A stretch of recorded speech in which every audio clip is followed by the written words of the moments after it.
never seen that in my lifetime. People complain they're too negative. Those are the people who forgot the big ordinance. It's called Veterans for Truth. And they forgot the NAACP ad, a black man being dragged behind a truck while voice blames it on George W. Bush. People think that ads are more negative now, just don't have long memories. Talk about the need to remember. And we have found that voters have more information. The political science evidence on this is virtually indisputable. Higher spending leads to better informed voters. You can deny that if you want, but then you're not part of what we call the reality-based community. So in the end, we are very lucky in this country to have a First Amendment that keeps the government, by and large, out of determining who's spoken too much and who's spoken too little. It'd be nice if that amendment were interpreted even more strongly. If we were in the situation that we were in when we elected Franklin Roosevelt and Harry Truman and Abraham Lincoln and Chester Alan Arthur and Calvin Coolidge and a lot of our best presidents. And that is one that's totally different. But until then, I'll take some decisions. Thank you.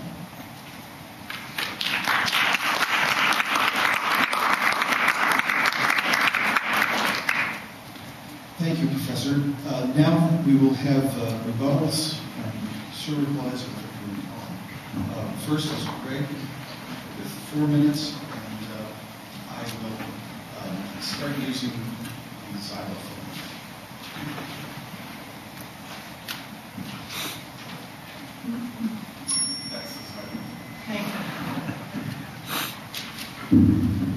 Well, I'll stay on time this time because I think it's more important. And just a couple points that I think is more important to hear from you. A couple points. I think the really core and salient issue behind all of this, when you think about the relationship between citizens and corporations, is what is the relationship? Is it one of equality? No. Historically, it was intended to be, and we've gotten far away from it, one of superiority versus subordination. We create them. They are legal creations of the state. Therefore, we should have the power, the authority, the ability to control what they do. They aren't equal. They aren't superior. They're meant to be and were acted as subordinate entities for the first 6 or 7 decades, easily, in our country. And the controlling mechanism was the charter, which was issued for the most part at the state level, a few federal charters. That was considered not a perfunctory instrument, but a democratic tool. A tool to control, a tool to define. And in most places, where that tool was used by self-governing people who understood, who had lived through the revolution, who had seen these crown corporations govern, rule, dominate, oppress, was to make sure that the controlling mechanism, that the charters, be it at the federal level or at the state level, rigidly defined and closely controlled what corporations could do. And in a good many cases, they had zero political rights. In many cases, in many states, they couldn't even contribute charitably, because their job was not to be charitable institutions. Their job was to perform useful, provide goods and services, period. That's it. Our job as self-governing people is to be involved in elections. That's point one. Second, there is a difference between a group of individuals and a corporation. A corporation gets this special treatment by being anointed by the state as a corporation. Limited liability. So it means it's not totally responsible or accountable for its actions. Perpetual lifespan. It can go anywhere and do anything, as opposed to a group of people that's stuck in one place at one time. So there are advantages, tremendous advantages, financial, economic advantages to be a corporation versus just simply a voluntary group of association people. That's why most people who come together to form, to do economic things, they just are not voluntary associations, they incorporate. Third, super PACs are great because they provide more information to citizens. I don't know what kind of information we're talking about. One person's information is another person's garbage. But even if it's true, there's a difference between citizens being observers and consumers of politics and being participants. Big money whether it's from wealthy individuals or from corporations, drown out our ability to participate in our government and participate in our elections and participate in the body politic. It's not just being an observer, a casual observer, and deciding once every 4 years to go flip a switch or push a button somewhere. It's to participate. And big money drowns out our voices and the ability of people without money to participate. Look at today's newspaper.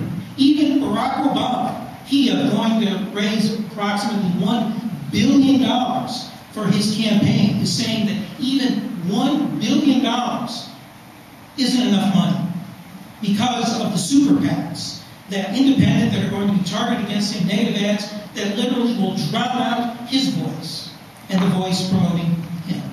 Newt Gingrich called the super PACs, what do you call it? What was the term? Said it was shell-shocked, it was cluster bombing, his campaign. So I think there's a problem. Welcome new to the 99%. If you don't have money, your voice is simply not heard. Lastly, move to amend claiming that corporations, that this will eliminate, and that we call for eliminating constitutional rights. No. Of corporations. No. It's, or that we call for the elimination of rights of corporations. No. We call for the elimination of never intended constitutional rights. Rights for companies can still exist through state law or through federal charter. There's a profound distinction to be made. State law and federal charters can be dictated in term as a political process. That's what we believe should happen. Corporations should have no inherent constitutional rights, but certainly protections issued by states and the federal government, we believe.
So that's okay. But if you work for a for-profit corporation and you go lobby, you're suddenly not a person.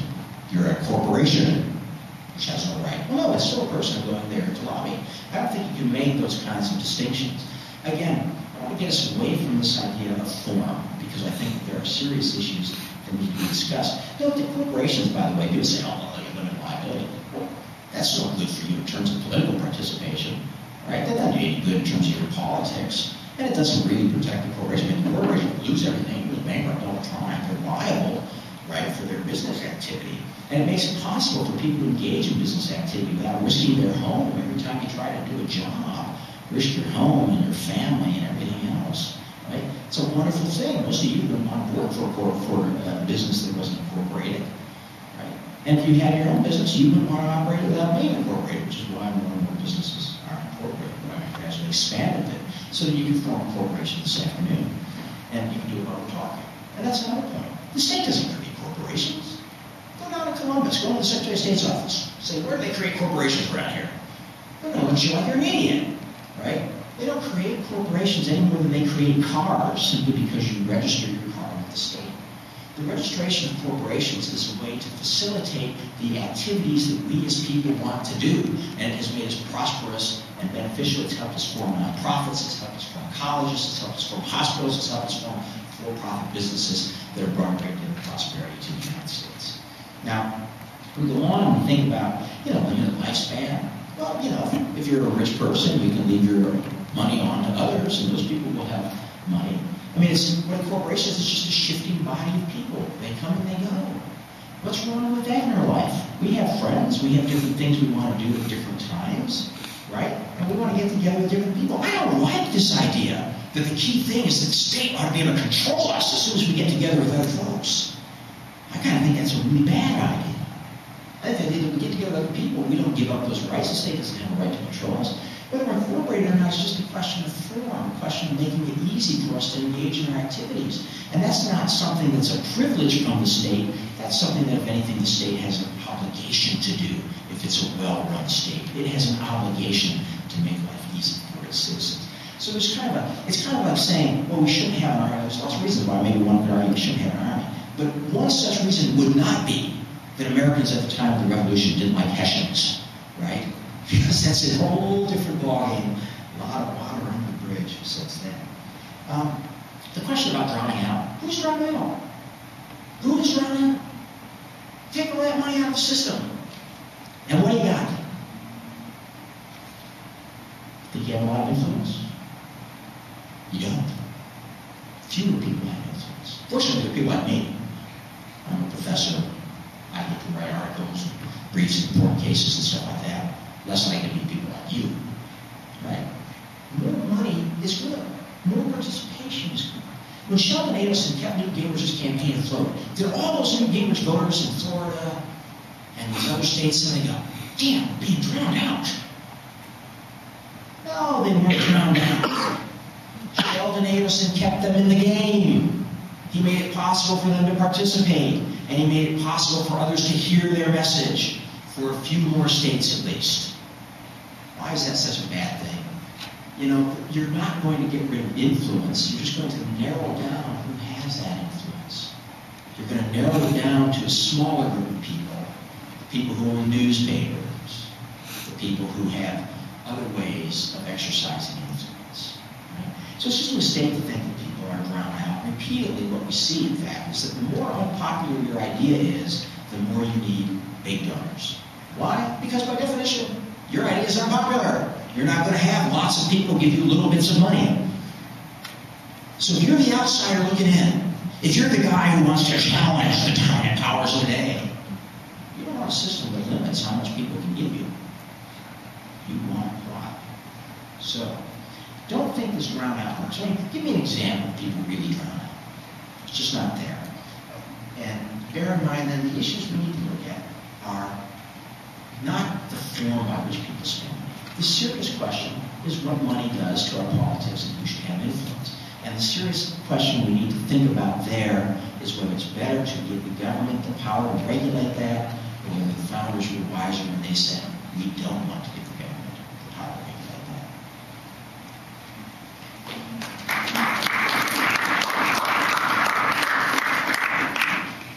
Thank you both. Now we enter into what in a relative sense is the lightning round. I'm going to ask a series of questions. Each two debaters will have 4 minutes to respond, and I'm going to, this time, really enforce the 4-minute rule. The first question is from... Okay, 30-second one. All right, now you can bring it to 30 seconds. Very good. The first question I will put to Professor Smith. Citizens United permitted money to be spent directly from corporate treasuries to groups supporting or opposing political candidates, but they still cannot give money directly to political candidates or candidate committees. Do you support this? I'm not sure what I'm supposed to support. You mean, do I support Citizens United, or do I support the continued ban on giving directly to candidates? I would say giving money to candidates. Well, I think that there is a legitimate distinction to be made there. I think personally, I be in favor of allowing people to give it directly to candidates. I think there would be some benefits to that. I'm not one of those who complains about outside groups. You hear people complain about these outside groups, right? Out in Massachusetts, Scott Brown and Elizabeth Warren have this agreement now. They're going to try to keep others from participating in their campaign. What the hell kind of democracy is that, right? We don't want you people participating. This is for us. This is what we want to talk about. I think that's kind of silly. But so I prefer. But I do think if you just let money go directly to campaigns, there would be some potential benefits. And there's no reason the campaign should work under a handicap, but I should not either. I do think that there's a distinction that can be made, and I think it's a fair one. It's often been criticized that there's, campaign or contribution expenditures are the same. But I think what the court was trying to get at when the Supreme Court made that distinction was the problem of proof of bribery. Again, remember we're dealing with a system in the 1970s in which you can walk into a congressman's office, you can leave a bag full of money on his desk, and you can say that's a campaign contribution, and you can walk out. It's very hard to prove bribery. And so one way that you get around that is simply say to the campaign, if you accept more than X amount of money, it's going to be illegal no matter, how it comes about. And so in that respect, the difference between the two is important. And it's this kind of difference that Colbert misses, like we've heard about Colbert and stuff. The thing I point out, by the way, just to steal this out of my question about Colbert is, remember, Colbert's like a really powerful guy anyway. The real message of Colbert is if you're a funny enough guy that you can get a national TV show and get the powerful lawyers at Viacom, one of America's largest corporations behind you, and you can get afford to hire Trevor Potter, former chairman of the Federal Election Commission, who charges about $800 an hour for his services, right? And you have all this airtime to promote it. You can have a lot of political influence, but it is not that if you regulate the system more, you can have a lot of political influence. So I'm in favor of that kind of deregulation. Mr. Coleridge. Well, I think it's chilling, the prospect of permitting corporations to be able to donate directly to candidates or candidate committees. If you think about what's... There's a Chinese saying, you're likely to end up where you're headed. Where are we headed? What direction? More and more and more money. Right? That yielding more and more and more democracy. The people feel like they're more clued in. Again, not just from an informational standpoint, but from an access standpoint. The disconnect between public opinion polls on so many issues. Just take one. The bailout of financial institutions. The amount of money given by the financial industry, fire industry, finance, insurance, and real estate. $4.7 billion between 1998 and 2011. Tremendous amount of money. I'd say it was a damn good investment because they managed to get what they had wanted, not just through campaign donations or investments, through political action committees and through these independents, but through lobbying. That's the closest way, short of giving money to campaigns directly, is spending money on hiring people to go meet with candidates.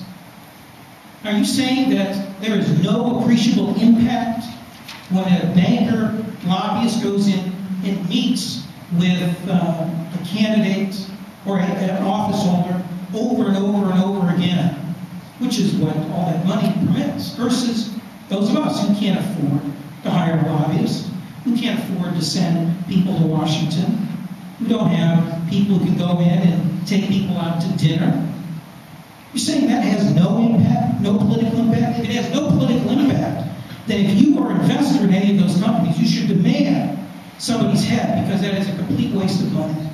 Obviously, it has an impact, a tremendous impact, and it's no wonder that we have seen virtually no reform, real reform, in the bank bailout or in the financial so-called regulation industry, because the bankers have purchased no regulation of any serious means.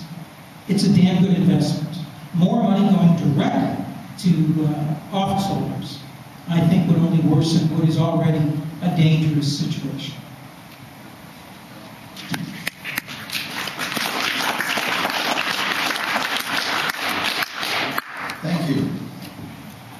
Mr. Coleridge, the next question is yours to answer first. Is there an alternative to the regime created by Citizens United which would still allow entities to participate in the political system? Well, the alternative is, I mean, there's a range of options out there. Different public officials, different advocacy groups have proposed various alternatives to reforms and opposition responses to Citizens United. Many are taking the constitutional form. I think those are the most significant, because you can't change a Supreme Court decision through statute. You can only do it by either getting the court on their own to change it, to reverse it, or through a constitutional amendment. So there's a number of measures out there. Some that would merely reverse Citizens United, that decision, First Amendment for corporations. Others that take in sort of the whole enchilada of trying to end all corporate constitutional rights. And then others that would, like the move to amend, not only end corporations being people, but this shorthand notion of money is speech, that people should be able to receive unlimited amounts of money, or that there should be no restrictions on the total amount of money that campaigns can receive. Maybe you can restrict chunks, the size of individual contributions, but certainly not the totality of what a campaign can raise. Or limit the campaign season, because that's a violation, so to speak, of free speech. And other measures. That's what Move to Amend calls for. And that's the proposal I believe is the best. If we reverse never intended corporate constitutional rights, but still have the ability of individuals, the well-to-do individuals on both sides, both Democrats and Republicans, it makes those of us who don't have money, again, what kind of access, what kind of voice do we have? Not much. Now, would such a measure, how would that affect the ability of groups to communicate? I assume corporations.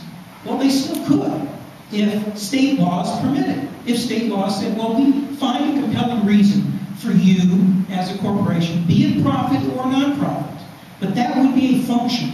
That would be a decision made through state law or maybe federal law. The point is, that would be a decision that comes about as a result of the democratic process, not built in as an inalienable right. That's the difference.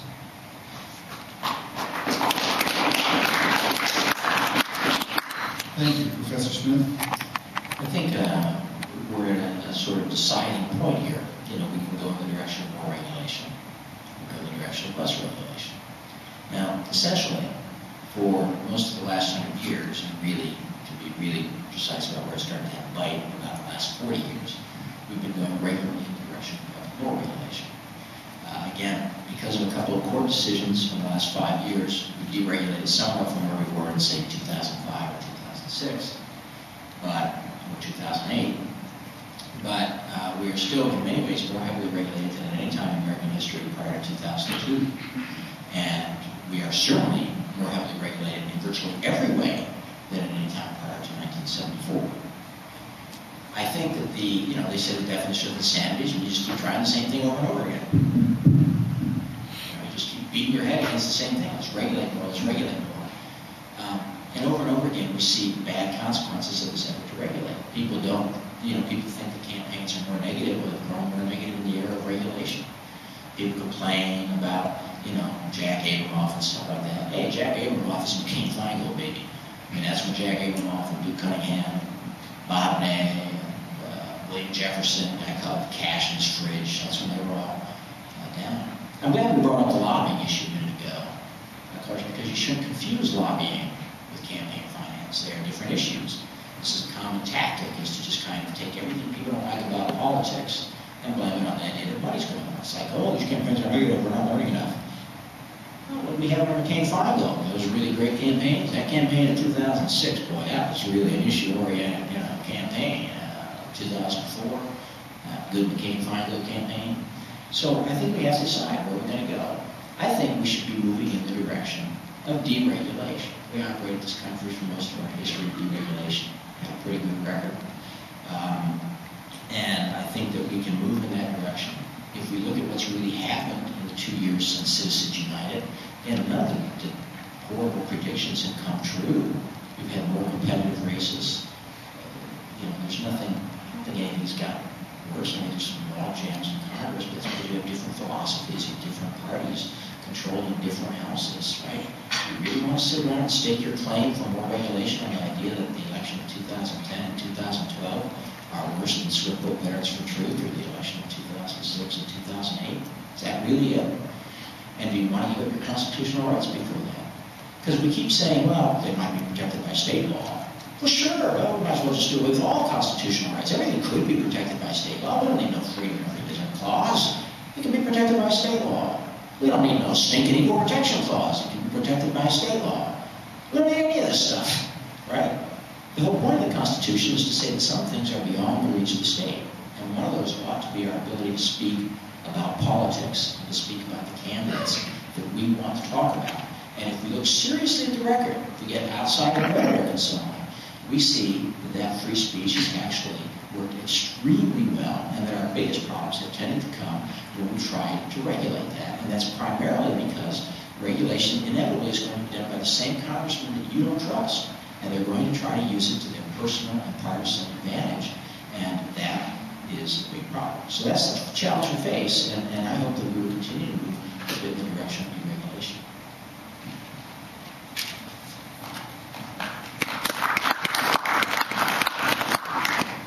Thank you.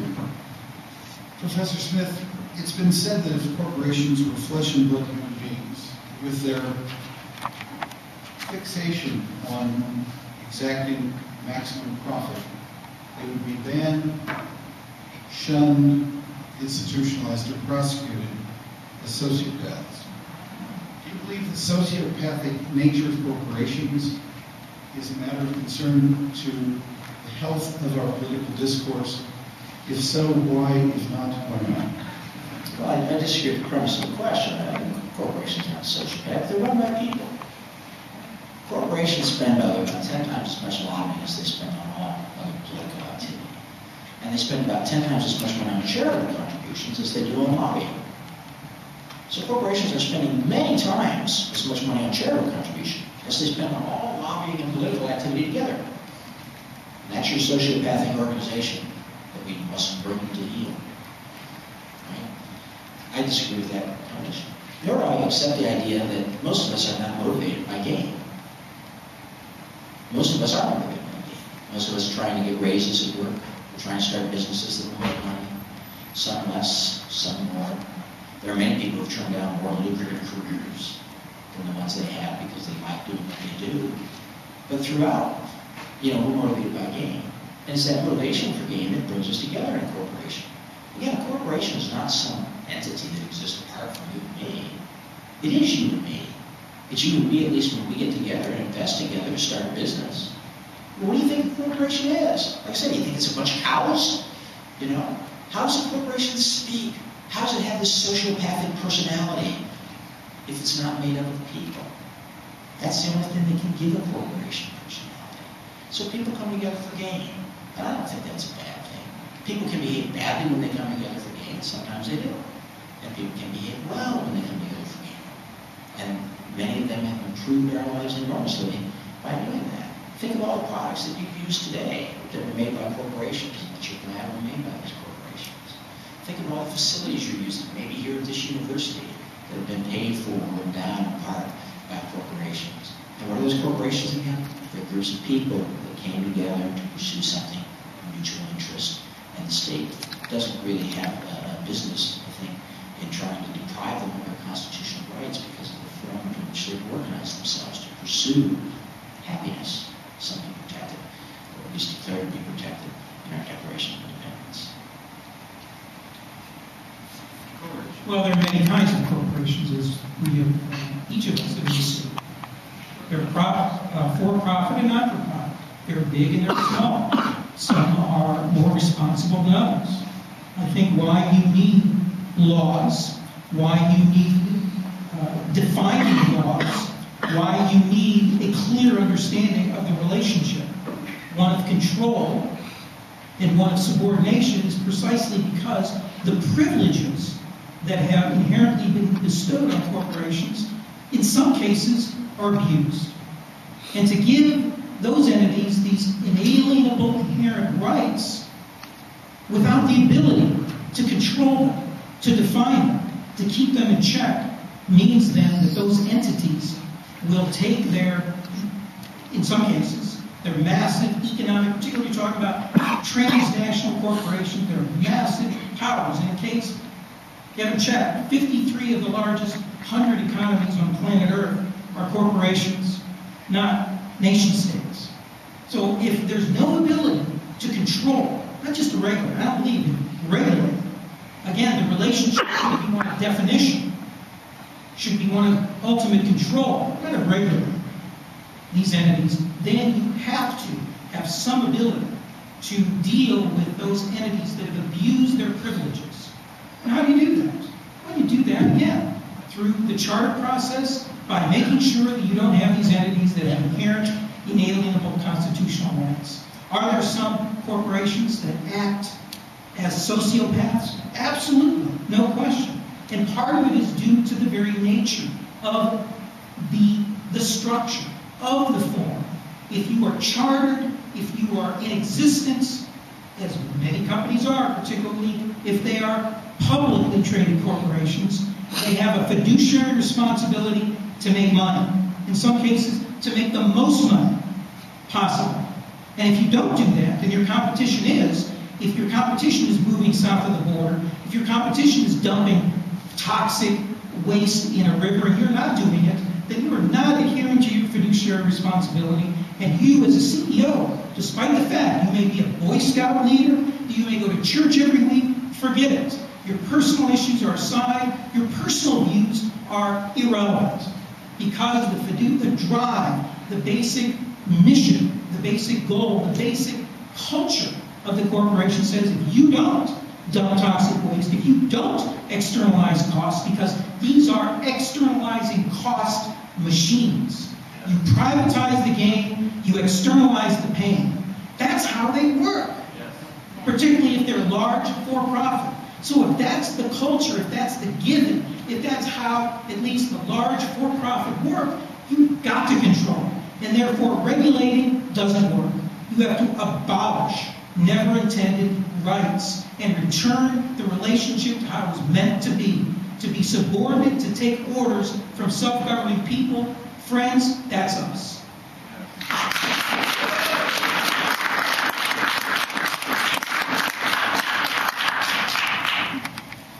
Thank you. Mr. Coleridge, do you disagree or agree with the following thesis? Money influence in politics narrows the speech to the issues and interests of the elites who are donating the money. Yes. Just a word on that. Again, I think it is relevant to talk, when we're talking about corporate money anyway, it's more than just money that's geared to elections, whether that's in the form of PACs, whether it's in the form of these super PACs. It must include lobbying, because corporate money has been geared to lobbying increasingly. The top 20 entities that the largest lobbyists from 1998 to 2010, from 1998 to 2010, the top 20 spenders on lobbying in Washington, according to the Center on Responsive Politics, out of the top 20, how many would you guess are labor unions? 0. How many were not corporations? 1. ARP, they were number 4. All the other ones were either corporations or corporate sort of entities that promote the corporate cause, led by the U.S. Chamber of Commerce at $770 million.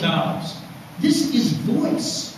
This is influence. This is access, compared to the right, so to speak, that we have, people without money, to have access. Have you ever tried to meet with your representative lately?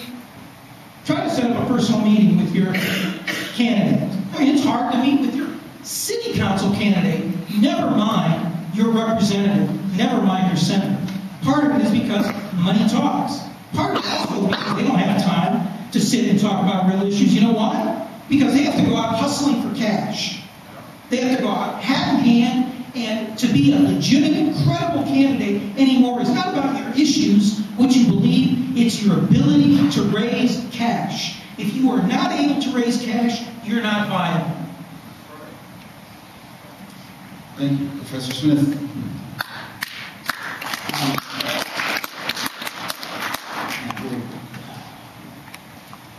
Just hit something on my face.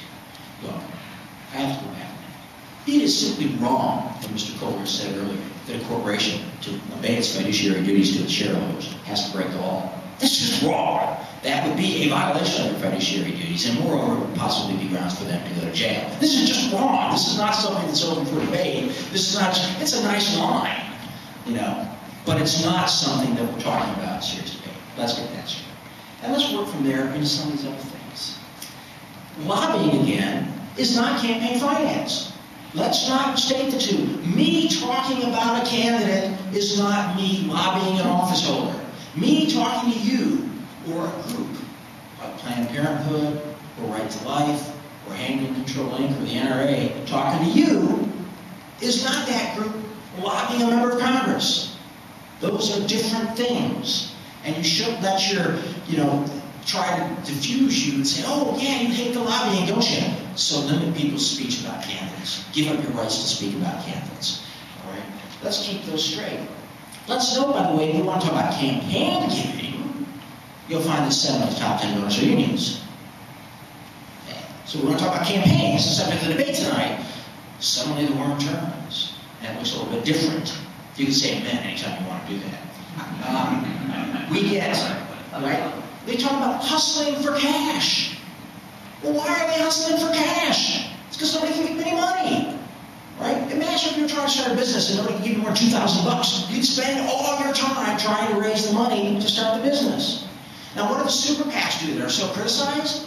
They allow new dealers not to spend any time raising money. The super PACs spend their money for them. And if he could raise more money more easily in his campaign, like Gene McCarthy did in '68, or like Ronald Reagan did when his career started in '66, and some wealthy guys just went to him and said, don't worry about it, we'll take care of the money. And then they call guys out and they say, and listen, I sent all this big check to your last charity last week, so we're going to get some money in this campaign. And the guys would do it, right? And we say, so don't blame the fact that there's raising money on deregulation. That's a byproduct of regulation. And it's one reason as well, by the way, that incumbents now spend far more money than challengers. Before we had campaign finance reform, the spending was much more even. And in fact, super PACs have again helped make it much more even in 2010. I can give you a zillion examples if you want, specific races, over and over again. Right? Because a system of limited contributions helps the incumbent. Why? Because the incumbent has more time to raise money. He doesn't have to have another job or he actually has to work. He knows the day after his last election that he's running in the next one, versus challenger doesn't. So let's not confuse all these issues. Now, to the question, does it narrow the speech or the interest of what's available to voters or what's taken up? Not really. In fact, like the opposite. There's money all over the place on issues. Right? Big money often gets issues talked about that aren't being talked about otherwise. The history of campaigning shows this over and over and over again. It's when somebody comes in, be it Ross Perot, and says, I'm going to talk about the deficit. I don't care that all these candidates who can't take more than $1,000 from anybody don't want to talk about the deficit. I got my own money and I don't want to talk about the deficit. So we got the deficit on the agenda. You've got to look at the reality. You've got to get beyond the buzzwords. You've got to say, how does this actually work in practice? And when you do, you see that deregulation has worked pretty well. And if you think about it, since 1974, things get better in campaigns.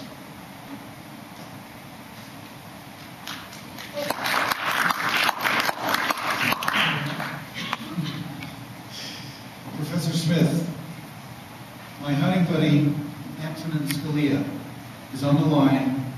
He realizes he's violating certain judicial canons by breaching the secrecy of Supreme Court discussions. But there's a case before the Supreme Court. Justice Scalia has watched Stephen Colbert, in fact, become addicted to watching the Colbert Report.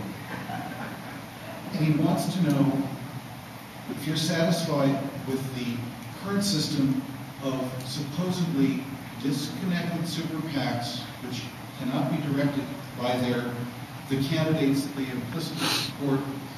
He also wants to know, since he's not a judicial activist, if you have any suggestions that the court might consider in its deliberations to improve the electoral finance system at the federal level. First, as I pointed out, I like Colbert, and I used to show some of Colbert's clips in my election law class back in 2008. But in this cycle, he's gone sort of off the rails. You can use satire to invite, or you can use satire to obfuscate. And by and large, what you're hearing from Colbert is not really correct. A lot of incorrect stuff coming out of it. And as I pointed out earlier, what it seems to me he's really showing is that if you're a guy who's got your own national TV show and the power of Viacom behind you, yeah, you can have some influence, and that's a cruel thing. And others cannot. So I wouldn't get too hung up again on Colbert where he is now. The question was at the end I was supposed to talk about what I recommend he do. There was something in between there. He was asking me. The coordination of super PACs. This is the thing, and this is one of the things Colbert doesn't explain.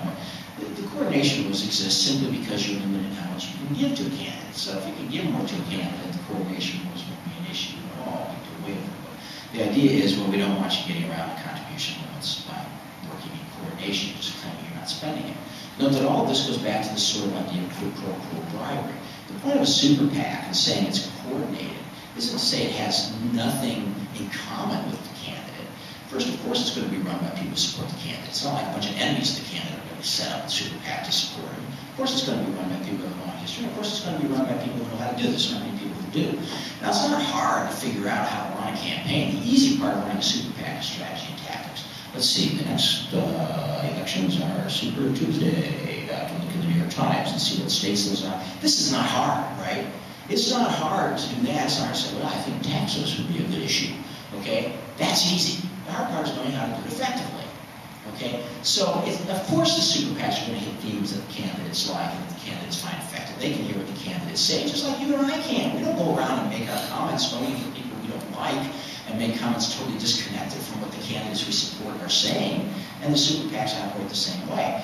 What is true is there is a separation where the super PACs cannot talk to those candidates, cannot really say, I need you to run ads here. I need you to do this. I need you to do that. And that is a distinction that is there and that does, in fact, matter. So what would I tell Justice Scalia? Well, I would tell him first, you ought to be more activist. I can't figure out what the heck the role of the judge is supposed to be if it's not to strike down unconstitutional laws. Right? It seems to me that's the most important thing a judge can do.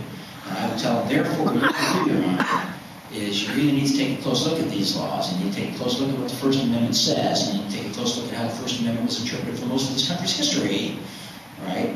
And you will start striking down more of these laws because it's incompatible with citizens in a free state that the government is telling us what we can say, who can say it, that the government is keeping a database of your political activity, which they are. It's part of the Federal Election Campaign Act. Right, requires you to report political activity to the government, where they keep it in your database so they know who you've given money to and so on. And we need a justice who's going to start striking down a bit more of that. That's what I tell them.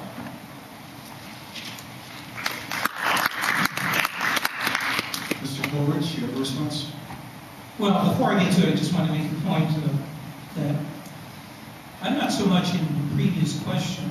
I brought up the example of corporations, those that are the sociopaths, so to speak, that are trying to externalize their costs in dumping toxins in the river. 9 times out of 10, most of that is legal. That's the problem. It's not so much that what corporations do that's illegal is the problem, it's what they do that's legal. And part of why those laws are legal is because it's the last phase or the last step of a vigorous double-jointed campaign, or if not triple-jointed, between the individuals who work in those corporations, the CEOs, funneling their individual contributions, giving it to campaigns, number one. Number two, now through lobbying, which has been going on in mass and has become, it certainly did not begin, and I agree with Mr. Smith, it did not begin. To say that McCain-Feingold was the perfect nirvana is ridiculous. It merely recalibrated and reformed the loopholes that existed beforehand. So the problem goes back well before that. The lobbying is sort of the second step, and then third now you've got these super PACs that are able to put money into the system and influence and change